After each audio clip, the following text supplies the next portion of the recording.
Shalom to you from oneforisrael.org. In John 1, representatives of the Sanhedrin were sent from Jerusalem to investigate John, the son of Zechariah, who was preaching the coming of the kingdom of God and immersing large numbers of Jewish penitents in the Jordan River. Intent on discovering John's claim to spiritual authority, the delegation asked him directly, "Who are you?" He confessed and did not deny, but confessed, "I am not the Messiah." And they asked him, "What then? Are you Elijah?" He said, "I am not." "Are you the prophet?" And he answered, "No."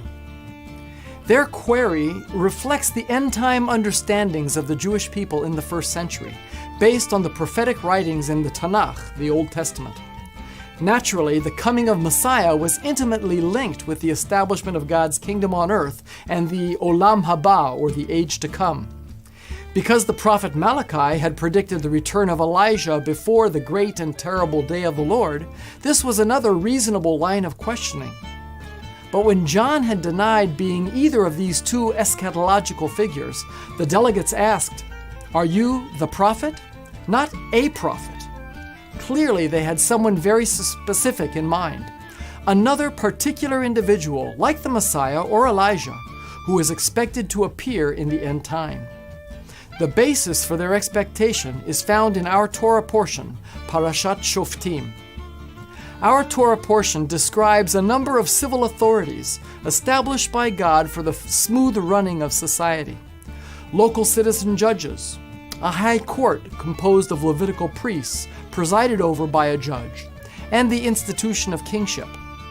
In this context, and in contrast to the soothsayers of pagan societies, God also promised to raise up prophets who, like Moses, the ideal prophet, would receive divine revelation for the guidance of the people.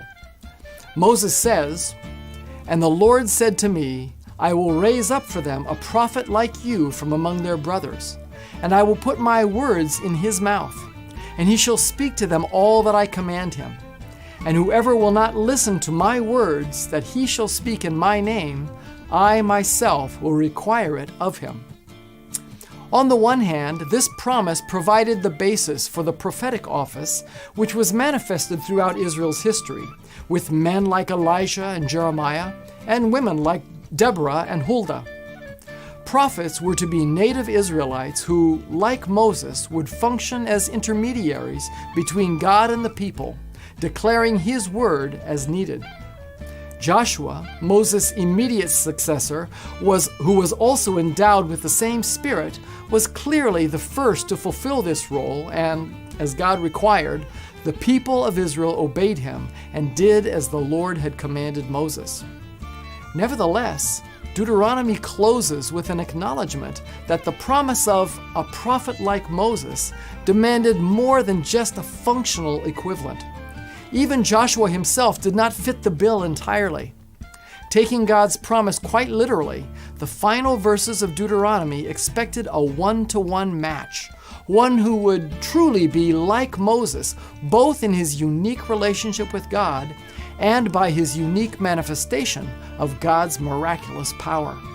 In Deuteronomy 34 we read, "And since then there has not risen a prophet in Israel like Moses, whom the Lord knew face to face, none like him, for all the signs and the wonders that the Lord sent him to do in the land of Egypt, to Pharaoh and to all his servants and to all his land, and for all the mighty power and all the great deeds of terror that Moses did in the sight of all Israel." Moses set the bar so high that none of the biblical prophets even came close. Each was just a partial foreshadowing of one who, like Moses, was expected to redeem Israel from her oppressors and to lead her into the ultimate promised land, the kingdom of God. After 400 years of prophetic silence, the dramatic appearance of John the Baptist immediately raised the question that was on all Israel's mind.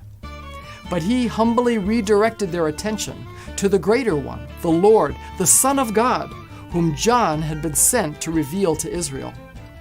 And when Yeshua came, proclaiming the word of the Lord with absolute authority and working miracles of power, the people drew the inescapable conclusion: this is indeed the prophet who is to come into the world. Please join us next week for another installment of Five Alive. Wishing you God's shalom from One for Israel. And don't forget to share. Our ministry, One for Israel, is an initiative of native-born Israelis on the forefront of media and high-tech evangelism, boldly proclaiming salvation to Israel. Raising up leaders and equipping them with the tools they need to transform our communities. We also provide humanitarian aid to Holocaust survivors with the love of Yeshua. Join us as we share the gospel in Israel. Become One for Israel.